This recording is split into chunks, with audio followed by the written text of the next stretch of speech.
یہ وہ نقطہ ہے جو میں آپ کی خدمت میں عرض کرنا چاہتا ہوں۔ پارٹنرشپ، خلوص، نیک نیتی، صرف ایک نقطے کے اوپر ہم پولیٹیکل لیڈرشپ اور ملٹری لیڈرشپ یکسو تھی ہے اور رہے گی انشاءاللہ۔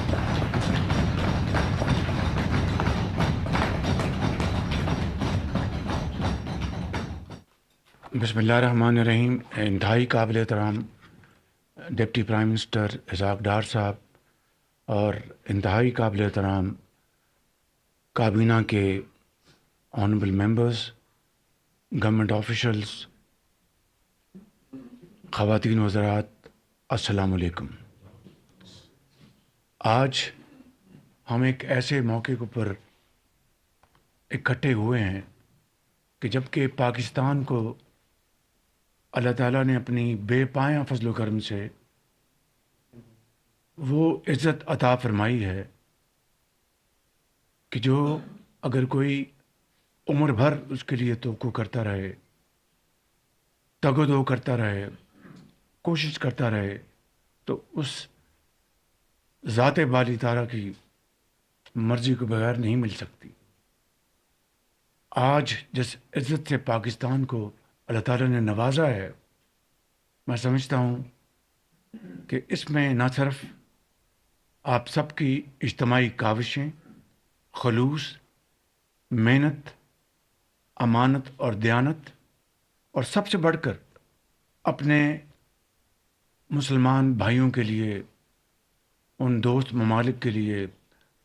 برادر ممالک کے لیے جس خلوص کے ساتھ آپ نے اس جنگ کی آگ کو ٹھنڈا کرنے کے لیے کوششیں کی ہیں، وہ اللہ تعالیٰ کو پسند آئیں اور اس نے قبول فرما لیا۔ میں سمجھتا ہوں کہ اس کا ہمیں صرف ایک ہی طریقے سے اس ذات باری تعالیٰ کا شکر ادا کر سکتے ہیں کہ ہمارے سر اس کے حضور ہمیشہ کے لیے سر بسجود رہیں، اور جتنا اس کا شکر ادا کر سکیں وہ کم ہے، اس لیے کہ نہ صرف یہ جنگ کے شعلے اس خطے کو لپیٹ میں تقریباً لے چکے تھے، بلکہ پوری دنیا کو اپنی لپیٹ میں لے رہے تھے۔ جب سے جنگ شروع ہوئی، جس کو آج تقریباً 1 ماہ سے زیادہ عرصہ گزر چکا ہے، لیکن جو آج جس عزت اور وقار کے ساتھ جو اللہ تعالیٰ نے آپ سب کو عطا کی ہے، اس کمرے میں موجود میرے انتہائی قابل احترام میرے بزرگ بھائی اور بہنیں، اور پورے پاکستان میں پھیلے ہوئے 24 کروڑ عوام، یہ عزت آپ سب کی ہے۔ اور میں سمجھتا ہوں، جس طرح میں نے شروع میں کہا کہ ہم جتنی بھی کوشش کر لیتے، اس کو اگر منظور نہ ہوتا تو یہ ممکن نہیں تھا۔ اس کی دوسری وجہ میں آپ کی خدمت میں عرض کرنا چاہتا ہوں۔ اس جنگ کے جو شعلے 2 ہفتے کے لیے بجھ گئے ہیں، انشاءاللہ، اور اللہ تعالیٰ کو منظور ہوا تو ہمیشہ کے لیے بجھ جائیں گے۔ یہ وہ نقطہ ہے جو میں آپ کی خدمت میں عرض کرنا چاہتا ہوں۔ پارٹنرشپ، خلوص، نیک نیتی، صرف ایک نقطے کے اوپر ہم پولیٹیکل لیڈرشپ اور ملٹری لیڈرشپ یکسو تھی ہے اور رہے گی انشاءاللہ۔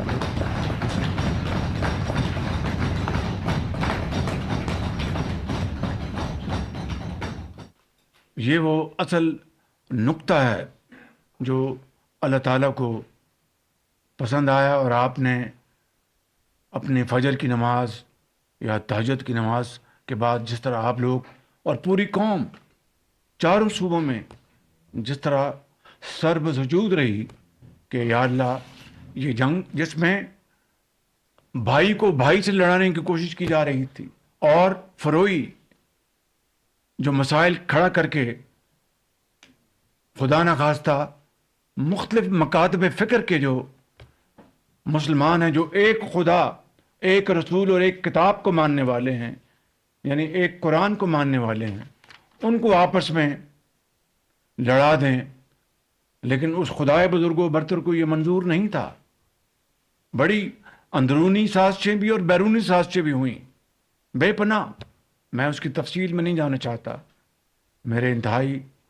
قابل احترام بزرگوں، بھائی اور بہنوں، یہ وہ لمحہ عزت اور تکریم کا یہ صدیوں میں اللہ تعالیٰ کسی کو عطا کرتا ہے. آج پاکستان کو اللہ تعالیٰ نے یہ جو عزت عطا فرمائی ہے، پاکستان کی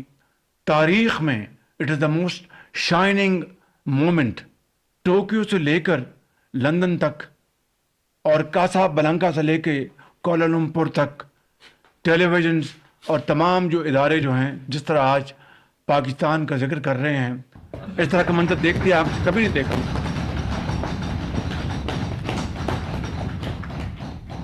تو میں سمجھتا ہوں کہ ہمیں آج اس مالک کے حضور سجدہ ریز ہونے کا یہ موقع ہے کہ اس کا ہم جتنا بھی شکر ادا کریں وہ کم ہے. حقیقت یہ ہے کہ پورے 1 مہینے سے زیادہ محیط اس عرصے میں ڈپٹی پرائم منسٹر اپنی پوری ان کی جو فارن آفس کی جو ان کی ٹیم ہے ان کے ساتھ دن رات کام کرتے رہے اور انت تک محنت کی ہے انہوں نے. اور اس کے ساتھ فیلڈ مارشل سید عاصم منیر، وہ کئی راتیں جاگتے رہے اور کس طریقے سے انہوں نے امریکی لیڈرشپ کے ساتھ، ایرانی لیڈرشپ کے ساتھ جو ان کے رابطے رہے، جس طرح بات ہوئی، میں سمجھتا ہوں کہ آپ کو میرے ساتھ مل کر ان کے لیے اور فیلڈ مارشل کے لیے بھرپور آپ